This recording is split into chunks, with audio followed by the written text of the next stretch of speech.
Hey guys, welcome. So the purpose of this video is to show you how to solve project 2 and show you how to use Workbench in order to solve project 3 as well. So as you may remember, in project 2 what you had to do was, so you have your ERD, which you already have it with you, so that you have the solution with you.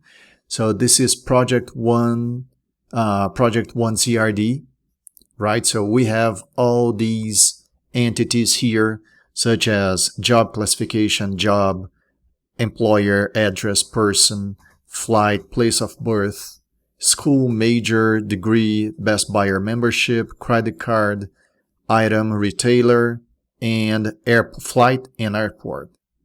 Then you had these ternary or quaternary relationships. And you must remember that you have to transform this into a bridge entity. So hires must become an entity connecting job, employer, person. Similarly, attends must become an entity, a bridge entity, connecting person, school, major, degree, and these attributes here, which are relation attributes, must be part of the attends entity. And we also have purchases, which is connected to credit card, item, retailer. It's a ternary relationship, and it must also have these relation attributes over here. Now, before we look at normalization, we have to recap something. Keep in mind, every time you have okay, so let me close this. Every time you have a ternary, quaternary, or any higher degree of a relationship, and also including a binary relationship, as far as it's a many-to-many binary relationship, you must replace it by a bridge entity. So keep that in mind. Hires, attends, and purchases. These relationships, they must become bridge entities. And as an entity, you also have to remember that entities, tables, they must be named with a noun, not with a verb. So we cannot have the hires. Obviously, it's not going to impact in how your database performs. Your database management system will accept it if you name a table with a verb. That's perfectly fine. But we have to follow the standards. And the standard says that we have to name entities with nouns.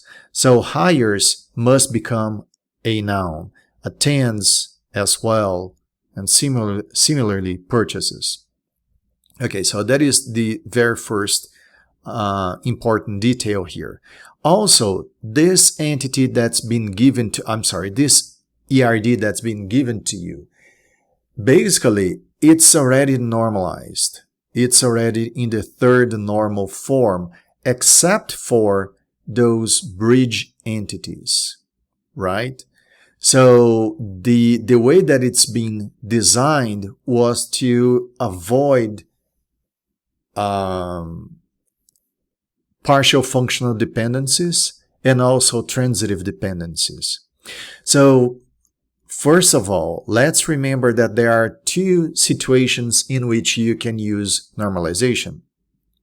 The first one is you have the idea of your tables and relationships in your mind, but you want to make sure that you're going to create your ERD already, your tables in your ERD will already be in the third normal form. So you don't have the tables defined yet, and you're going to define them using normalization. Another one is you already have your tables, your definite ERD, and you just want to verify whether they are normalized or not. So this table here, and that is, so the second option is how I deployed this ERD over here. So if you follow a few patterns, you're only going to have to normalize, well, to verify normalization with this goal to verify, right? So that's what I did here. That is why this ERD has been already normalized, because you see, when you think of tables, creating tables, and keeping in mind that you're going to have a primary key, a primary key must be unique, and for each noun that you have in a business rule, you're going to have a table or an entity. If you keep that in mind, it's like 80% chances that your solution will be normalized already. Because you see, for example, if we take as an example person and address. Okay, so a person has an address or lives somewhere. Well, okay, but a person has an address. We have two nouns. If we remember that, we know that we need two tables here. And this will prevent us from creating one table, let's say person, as you can see here, with address. If we have person and address attributes in the same table, then we're going to have partial dependencies, right? So that is why it's been normalized already. So let's take a look at the tables and their attributes over here. And we must include the foreign keys. So this is very similar to the solution that you got for your project 1. Okay? The differences here are the foreign keys and the bridge entities, which are employment, education, and purchase. So observe here, the first observation. What is it? The hires relationship. Since it will become a table, I renamed it to employment. It's a noun. Attends is now education, as you can see here. And purchases became purchase. Okay. Also, we have the foreign keys. So you're going to see that primary keys are identified by the attribute name, but it's underlined. So person's primary key is person ID, addresses primary key is address ID, so forth, so on. Person's foreign keys are flight ID, address ID, and place of birth ID. That is one important detail here. And also a difference if you compare this file with the project 1 solution file. So there, obviously, address is not going to change because this is the parent table, whereas person is the child table. So you have here, there it is, address ID as a foreign key connecting to address. Now, regarding the bridge entities, let's analyze employment. So, we have here hires, and hires will become an entity, therefore employment. That's how I renamed it. Now, the bridge entity will have foreign keys to all tables that it's connecting. So there's going to be a foreign key connecting to job, another one connecting to person, another one connecting to employer. And it will also have job start, job end, salary, which are just regular attributes, relation attributes. So let's take a look at it. There it is, job start, job end, salary. These are the relation attributes, just regular attributes. It will also have job ID, which is going to be a foreign key to job. We're going to have employer ID, which is going to be a foreign key to employer. And we'll have person ID as a foreign key to person right there. Now, we also discussed a lot about the basically two different options when defining primary key or primary keys for a bridge entity, such as this one. I mentioned that we can either create a composite key, which will be composed by the foreign keys. So we could have job ID, employer ID, and person ID. I could define them as a composite key to work together as a composite key and also be foreign keys as they are supposed to be. But I decided to create a surrogate key, employment ID, although I do prefer the other option. But since it may cause some confusion, I decided to just follow the pattern, just follow the standard and create a random variable and define it as a surrogate key. So employment ID. Same thing for education. So we're going to have education ID and then the relation attributes, start date, end date, and the foreign keys to all tables that it's supposed to connect. Person ID, school ID, major ID, degree ID, as we can see up here. So school, major, degree, and person. Oh, I forgot GPA. So let me do it right here, right now. Oops. Oh, this is a PDF. Yeah. Okay, so I'll change it later on. I'll generate another file. I thought I was editing the doc file, but I'll edit the doc file and generate the PDF, and I will upload this updated PDF. So we're gonna need GPA here as well. And same thing for purchase with purchase ID. That's a surrogate key. The random the relation attributes and the foreign keys, credit card ID, item ID, retailer ID, because these are the tables that it's connecting: credit card, item, and retailer. Okay. Now this is project 2. The solution is not difficult at all. Obviously, ideally, you'd come here and verify if this is in accordance with the first normal form, second normal form. Well, it's going to be with, it will follow the first normal form for sure. But then verify the second form and the third form.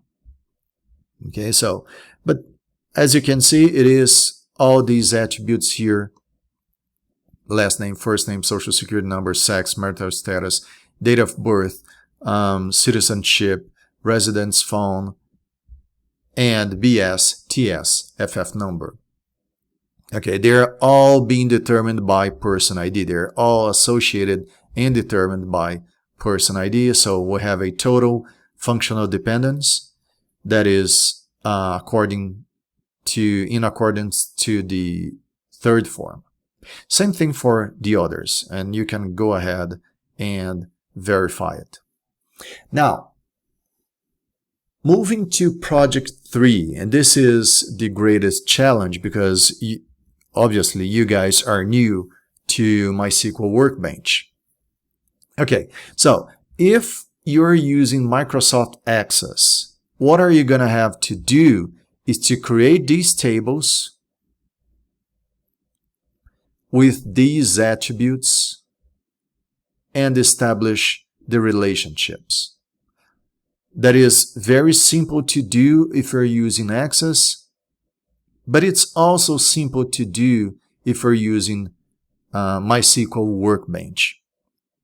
However, in MySQL Workbench, you might have a few additional steps because MySQL Workbench will require a network connection in order to actually deploy the database. So creating the ERD is, maybe it's even easier than using Access, but you have an additional step, which is forward engineering.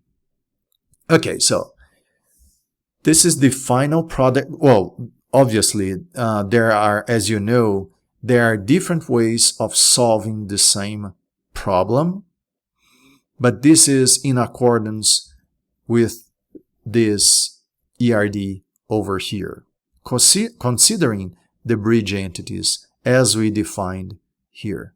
So basically, this schema over here is represented by this ERD over here.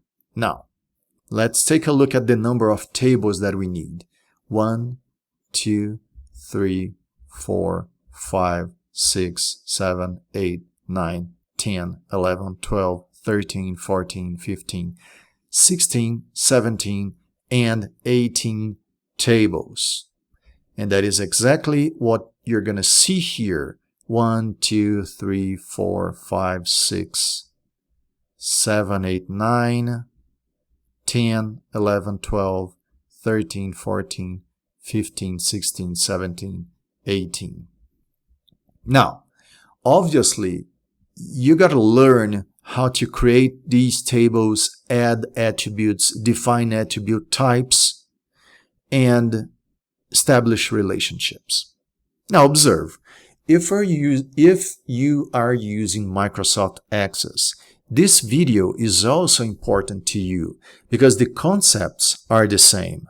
So primary keys, foreign keys, regular attributes or non-prime attributes, they are types, and establishing relationships between a foreign key and primary keys, this is all the same.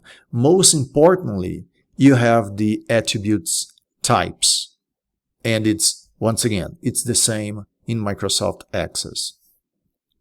So, if you're using Workbench, when you open Workbench, this is the screen you're going to see. This is the window you're going to see. In order to create an ERD in Workbench, you have to first come here, okay? This is where you can create models or diagrams. So you're going to come here, click there. It will be empty because you have no known ERD. You haven't created any ERD so far. So what you're going to do is you're going to click here on the plus sign. And it seems like it crashed. Yeah, it did. So let me reopen it. And as I mentioned with you guys before, Workbench is a very nice tool, but it has some serious bugs. Okay, so it's not working over here, so let me go here, open it again. There.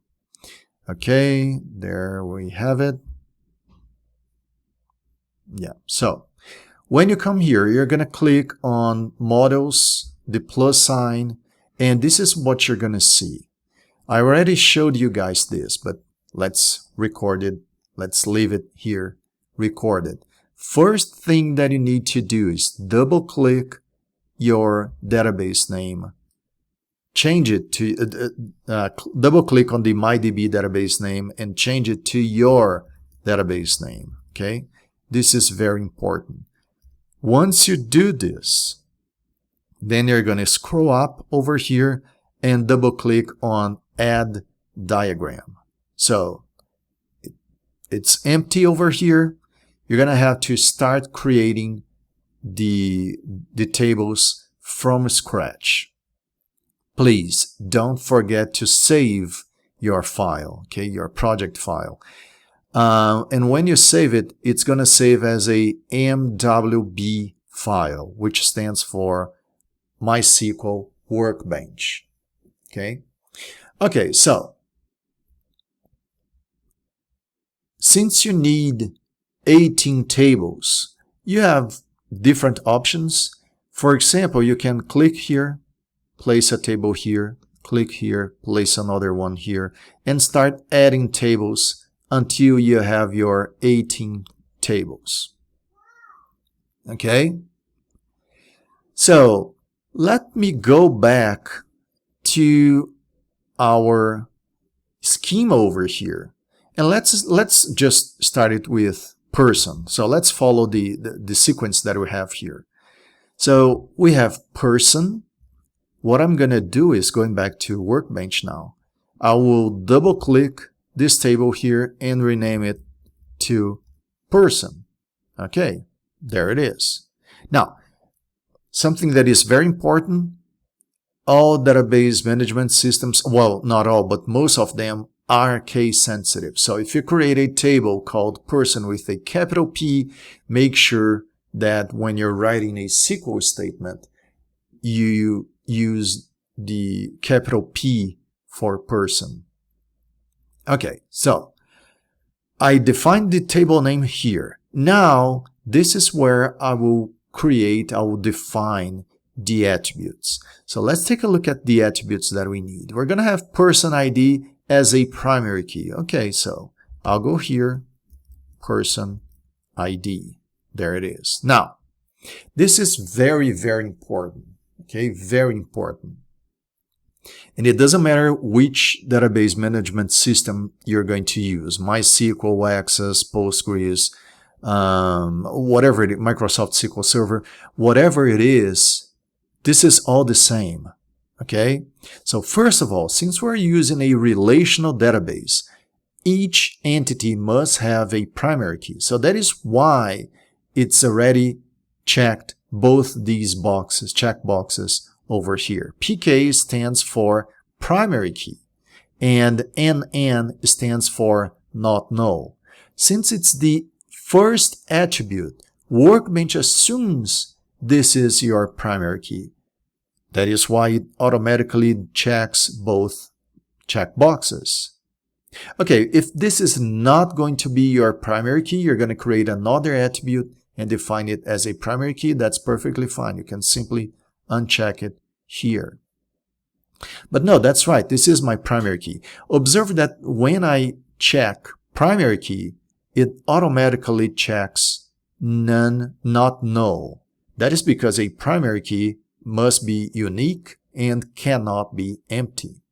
Okay, so it would make sense, and only if you want to, but it would make sense to, since it's a primary key. Primary keys must be, they cannot be null, and they must be unique. So you could check UQ over here. Okay, I'm not going to do that, but if it's a primary key, you can. Also, you have another attribute that you may want to check is UN. If it's a number, so if it's an integer, so int stands for integer.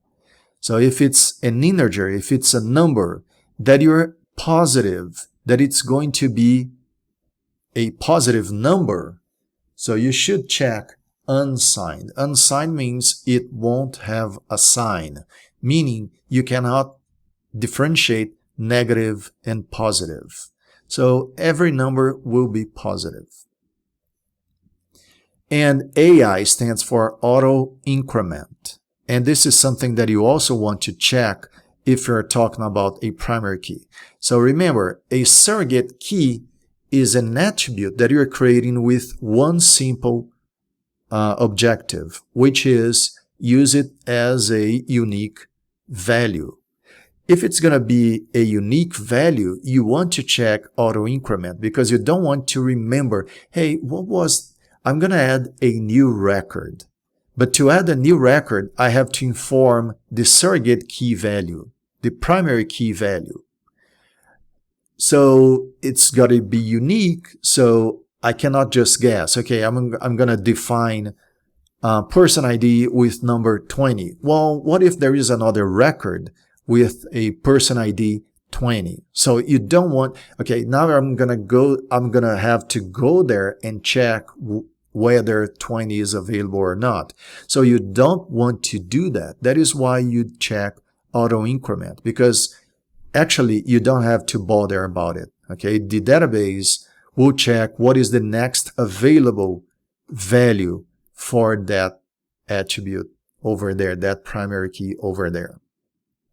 Now, I didn't talk about it, but this is one of the most important things when creating an ERD, which is defining the attribute type or the data type. That is related with the type of the data that you're going to store in that attribute. So person ID, I want person ID to be a number, because if it's a number, I can check auto increment, and I can guarantee that a number that is checked as auto increment is going to be unique, because, well, the database just have to pick the next available value. Okay, what if I want to define a primary key as a varchar? Okay, that's fine, but you're going to have to define that value, okay, if you want to. So you have several different types, data types, okay? Obviously, you're going to check it, you're going to define it according to the type of value that you want to store in that attribute. So let's take a look at a few others. Let's go back there. We also have name. Okay, last name, that's a string. So a string should be defined as varchar. Now, this number here that you see between parentheses is the length, the maximum length of that value. Okay, so it's basically saying that a last name cannot be longer than 45 characters. Okay, then we're going to have the next one, which is going to be first name, and I will leave it as varchar as well. And then you're going to have the other attributes over there, okay, which I'm not going to do a step-by-step definition here. But let's just move forward, and for now, I simply want to show how two tables are connected, how you can establish a relationship between two tables. So let's just move forward, and we can see that person is also linked, has a relationship to address. So let me create the address table over here, and I will name it address. It will have a surrogate key, which is going to be address ID, okay, primary key, not null, unsigned, auto increment. I will also have I'll have street, which is going to be varchar. I'll have city, varchar as well. I'll have state, and I'll limit to 2 characters, if you will. And I'll have zip code. Okay, now, what about zip code? Do I want to leave it as varchar, or do I want to define it as a number? Okay, I would recommend to leave it as a varchar, because the input may be a number, but using a dash, using a hyphen. But if you know that the application that is going to interface with your database will verify whether the user is entering numbers only, so you can define it, in that case, you could define it as integer. Now, there is one problem, which could be a problem. So zip codes, they can be composed in the United States. It can be composed of 5 digits, or, if I'm not mistaken, 9 digits, right? Now, the problem is an integer type will not be able to store a 9 digits long number. So you'd have to change it to long int, or just to make it easier, I'll define it as big int right here. Big int. And between parentheses, you have the maximum length. So let's say at most 10 digits. Okay, good. But again, I would recommend you to define it as varchar, let's say, 10. There. Now, how am I going to connect these two entities? We know that we need a foreign key, and which one is the parent and which one is the child table. So we already defined this over here, and person is the child table. That is the one that will have the foreign key. So I'm going to go back here to the person table, and I am going to create following the standard. Now, it doesn't, if you don't define a foreign key with the same name as the primary key of the parent table, it will still work, technically speaking. But again, you're not following the standard. So make sure that you follow the standard, okay? If the parent table's primary key's name is address ID, as we have it here, define it as address ID here as well, okay? Now, in Workbench, the way that we establish a relationship is, let me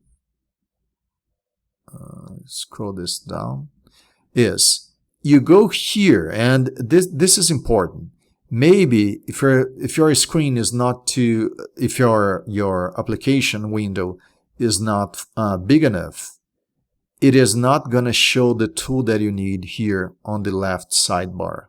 Okay, so you have to minimize this one. You have to shrink this one until you see this very last tool over here. Okay, so you click on this tool, and this is critical.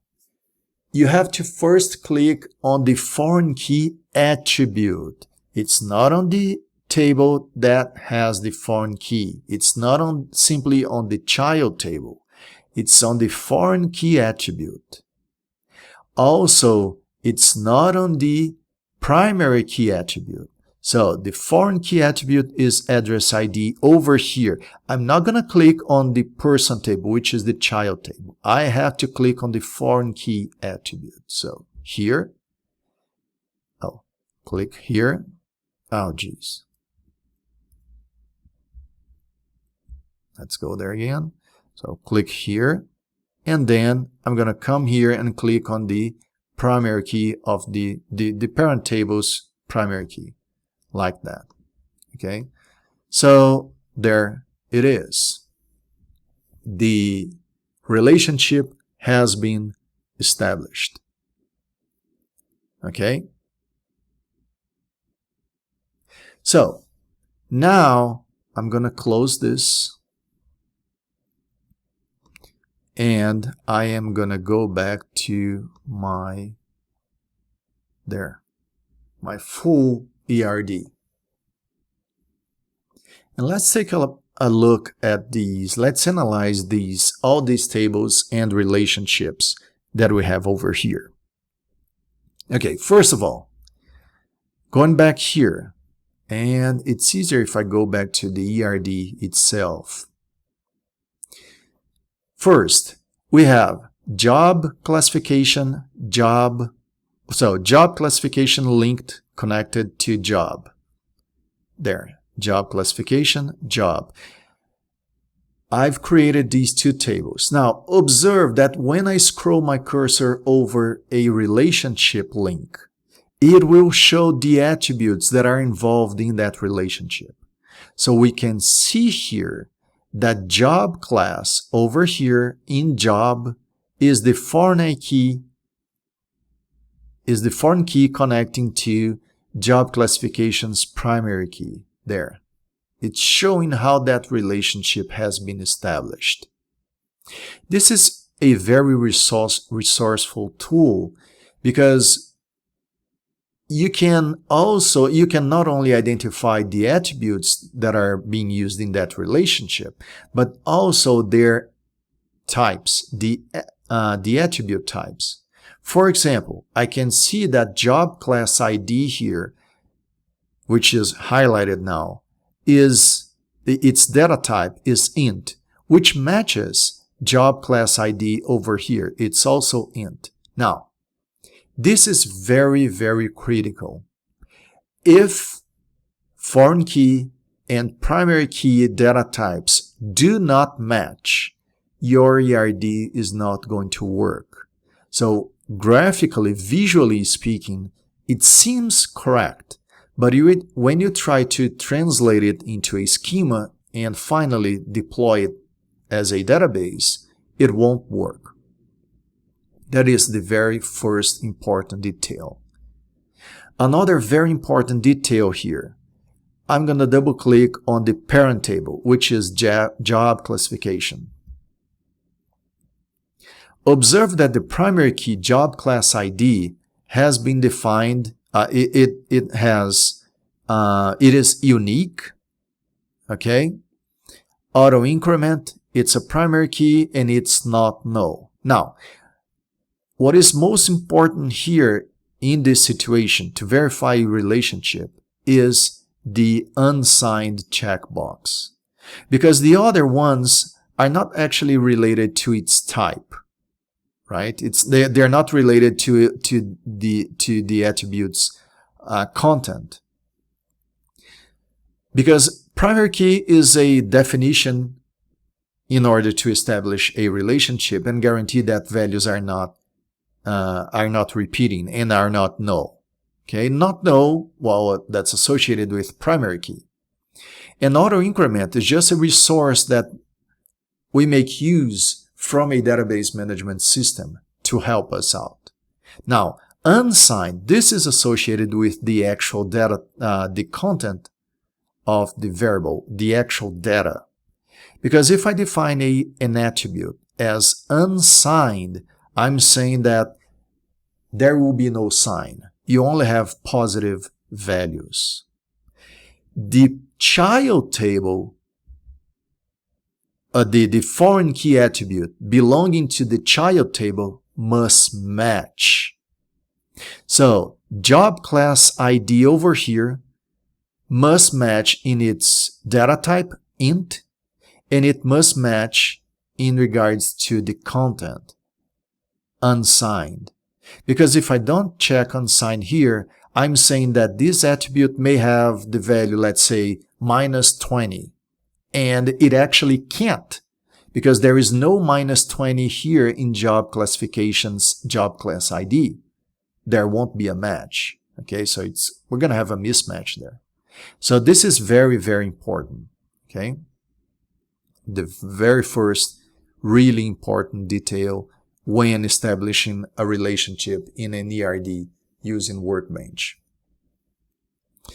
Okay, now let's move to the following ones. We're going to have now a ternary relationship between person, job, and employer. So let's see if we have it here. And let's remember that we are renaming it to employment, as we can see right here. With these attributes over here. Okay, so let's see. Okay, so we have employment. It's a bridge entity connecting employer, not flight, employer, person, and job over here. So here, this is the link between job and employment. And you can see that job's job ID and employment's job ID are highlighted. Their types match. Int. Let's take a look, because the primary key is over here. It's in job. So that's the job table there.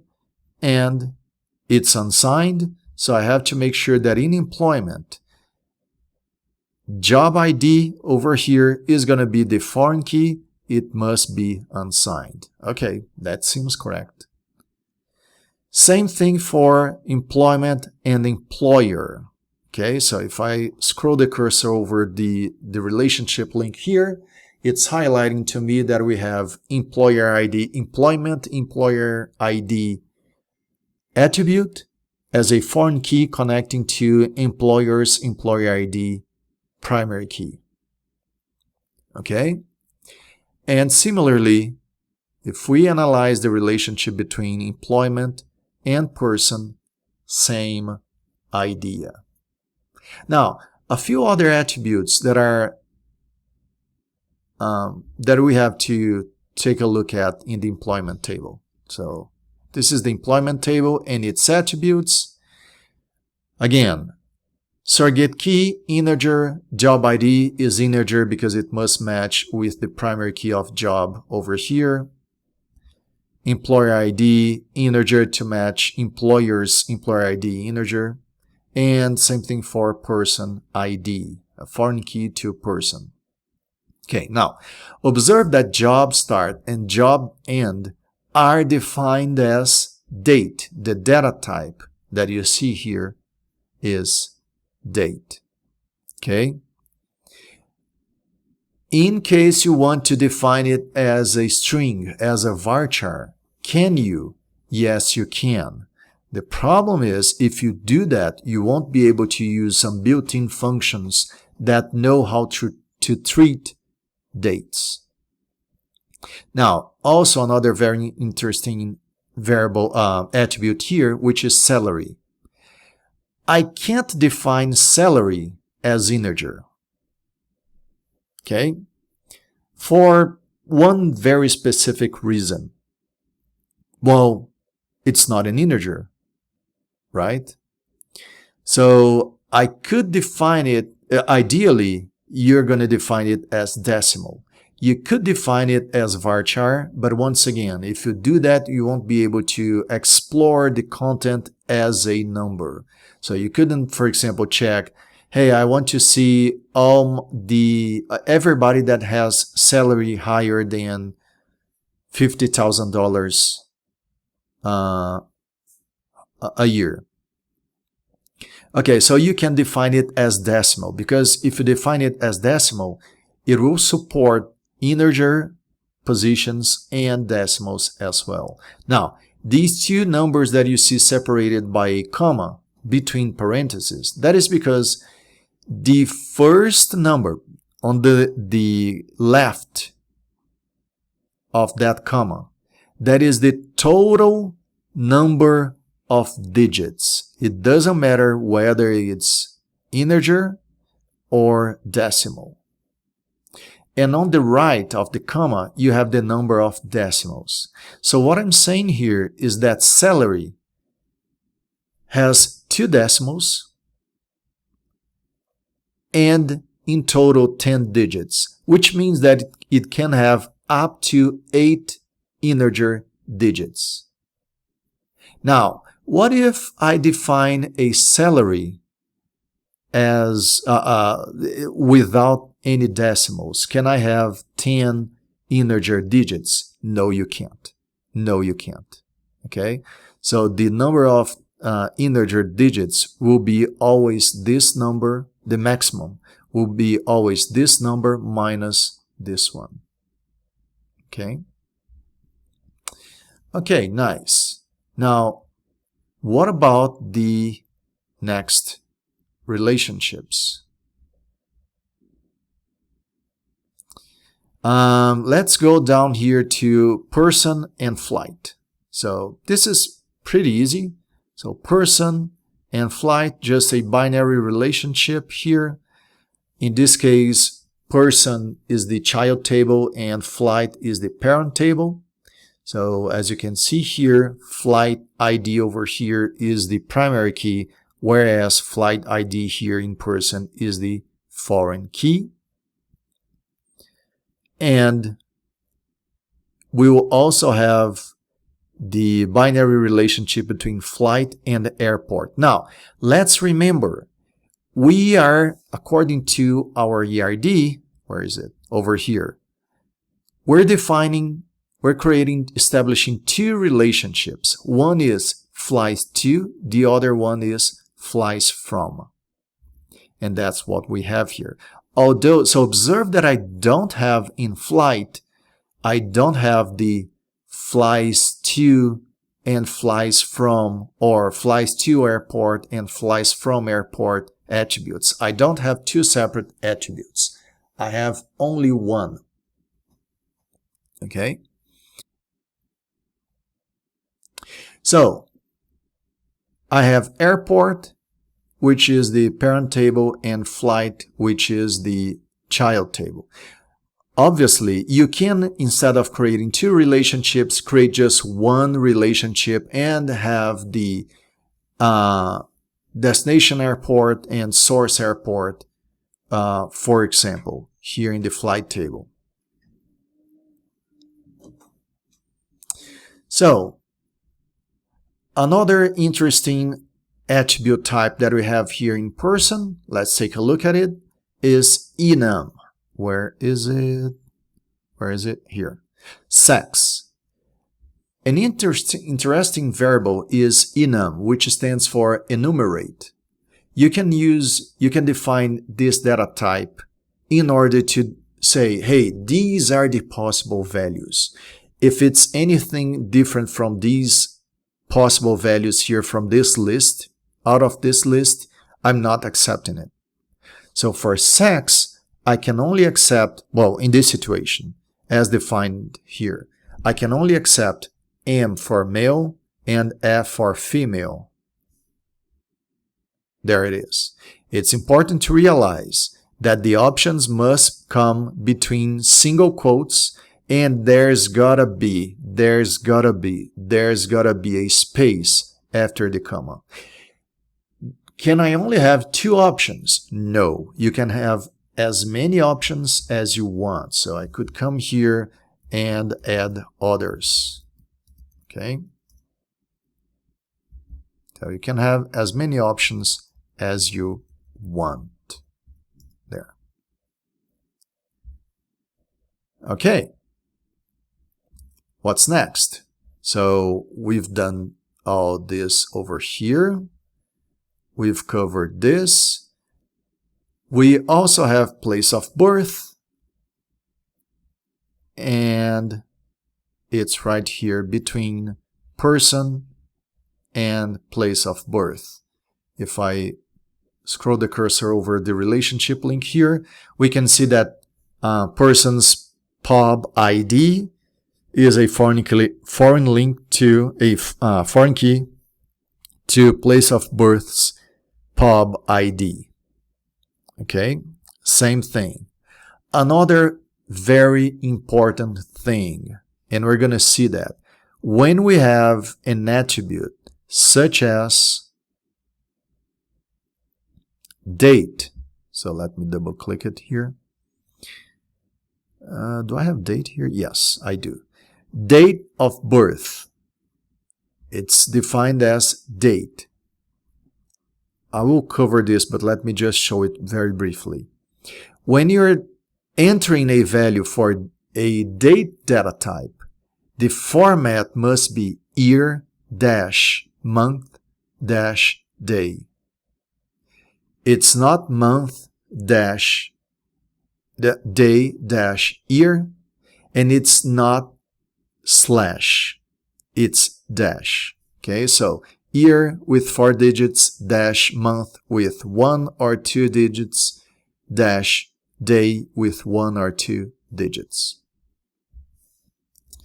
Okay, moving on. Oh, now we have person and credit card. Nothing's changed, okay? But we do have here this ternary relationship here among credit card, item, and retailer connected by the bridge entity purchase. And it's right here. So purchase connects credit card, item, and retailer. If I scroll the cursor over the bridge entity, I will be able to see that. Observe that once I do this, all the other tables are highlighted. Item, credit card, and retailer. Okay, that's really cool. It means that it's been established. Okay, as we can see here, between item, let me minimize this. Between item and purchase, we have purchases item ID as a foreign key to items item ID. Between credit card and purchase, I have purchases credit card ID connecting to credit card's credit card ID. And between retailer and purchase, same thing. Between purchases retailer ID and retailers retailer ID.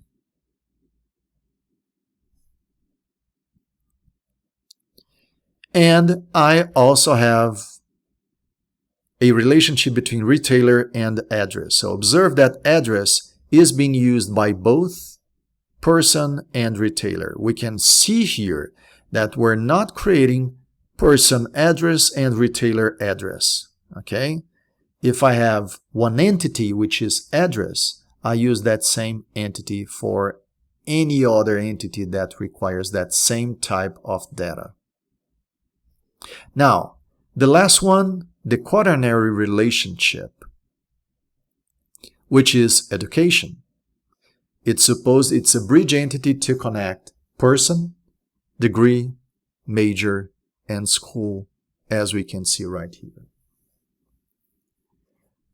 When I scroll the cursor over the bridge entity education, observe that 4 foreign keys are highlighted: school ID, major ID, degree ID, and person ID. So this is a bridge entity connecting all those 4 tables. It's very, very important to remember, when you are establishing a relationship with this tool, you are always going to click on the foreign key first and the primary key after.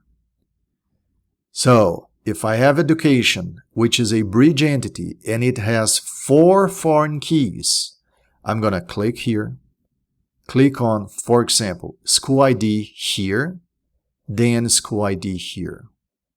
I'll go back to that same tool, I'll click on major ID here, and then major ID here.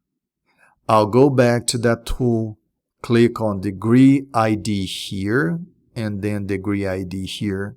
And finally, I go back to that tool, click on person ID here, and person ID over here. Okay, now, the ERD is done. It's done. What I would recommend you to do at this point is to go there to database and forward engineer. I'm not going to do it now because I'll do it again once the values, the records are entered. I'm just going to show one record, one record in I guess 3 different tables, but just one record, and then I will forward engineer. But the reason why I say that I would recommend you to forward engineer before entering records, adding records, is because you want to make sure that your ERD has been properly built. Okay? If there is any problem, when you try to forward engineer, it's not going to work, and it's going to tell you, hey, this is where you have a problem, and this is what you have to analyze. Okay, now, once the ERD is done and you can forward engineer, if you successfully forward engineer your ERD, what's going to happen is this ERD will be translated to a schema. That schema will be pushed because it's in a SQL, in a set of SQL statements. It's using data definition language. It will create that table in those tables in your database. So if that's done, if that worked, then you're going to come back here, because in order to complete project 3, you need records in your tables. Where do those records come from? Well, they come from the Excel spreadsheet, the Excel file, right? So remember, if you have a table, for example, job, if in that Excel spreadsheet there are, let's say, only 5 different jobs, you're going to add 5 records to the job table. But if it's, for example, the person table, which has a bunch of records, you're going to limit your records to 10. You're going to pick only the first 10 records. Okay, for each table. Now, how do you add records using Workbench? Obviously, you could, if you deployed your database, if the forward engineer task worked, you could then start using, you could go here, change your connections, connect to the server, and start writing SQL statements with the insert into statement to add records, if you feel comfortable with that. So what I'm saying is, you could come here and start doing insert into, for example, person, the attributes, whatever. But it will take a very long time. So what you can do is, for example, you want to add records to person. You double click that table. Oh, but it's minimized here, so let me, there. So you double click that table. When you do that, this is what you're going to see, right? The structure of that table. But if you go down here, you can see all these tabs. And the tab you want to go to is Inserts. And here you can start inserting values to your records. Also note that I am not adding a value to person ID. Why not? Because this has been defined as auto increment. So the database management system will see, okay, there's no value here. Hey, but this is a primary key defined as auto increment. Okay, I'll set its value to 1. The second one, 2. The third one, 3. So forth, so on. Now, when you add the records here, don't forget to click on Apply Changes. Otherwise, you're going to lose everything that all the records that you've entered here. Okay, very, very, very important. Person is linked to employment, degree, Best Buy membership, flight, place of birth, and address. Now, in person, let me go back to its attributes. I did not say that these foreign keys here, these foreign keys, flight ID, address ID, and place of birth ID, cannot be null. I didn't say that. I didn't say that. Okay, which means that I can have someone that's never flew, that doesn't have a job, that doesn't have a degree, that was not born anywhere, or at least officially, and doesn't have an address. Obviously, that's not correct. But technically speaking, according to what I've defined here, that's totally cool. What I'm saying is, these attributes here the foreign keys here, flight ID, address ID, and place of birth ID, could be empty. They are not primary keys. Primary keys cannot be null, never. They can never be null. But foreign keys, they can, technically speaking. Many situations, doesn't make any sense, but technically speaking, they can. But what is important here is, just to show you guys something that is critical. This person here, Samantha, she has flight ID. Her flight ID is 1. Okay. Okay, so here in flight, we're going to have a flight ID, and it's connected to 2 airports because it's flying from one airport and flying to a different airport. And here in airport, I will have these 2 different airports here, JFK and TPA. So that is how I link person to flight and flight to 2 airports. Once you've done it, then you can, don't forget to apply changes. You're going to go, well, I guess you can't see my screen because it's not capturing the entire screen, but I'm going to go to the menu option, database. And in database, now you can see you have forward engineer. You're going to use the connection that you have. Make sure that it's that you have torch or whatever you named your connection here. You continue. Make sure that you have these 4 checkboxes checked, and you continue. It may take a while here to move to the next screen. And I'm not quite sure what, oh, okay, no, this is bad. I'm going to restart my Workbench. This is happening sometime. So hold on a second. I'll be right back. Okay, so I closed Workbench, open it again, and it moved to this tab. You won't have to do it. I'll just do it because I have the same file. I have 2 other tables. So I'll just remove these 2 tables, person with lowercase p and product from here. Okay. And then we continue. It will generate the schema using data definition language statements. And I continue.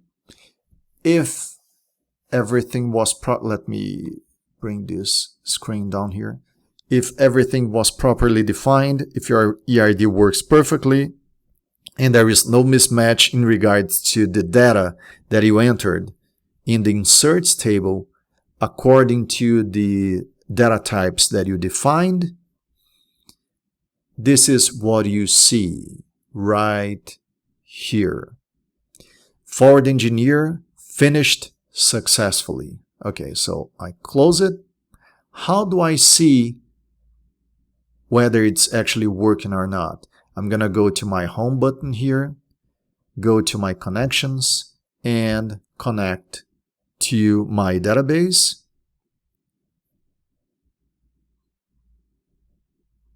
There it is. What do?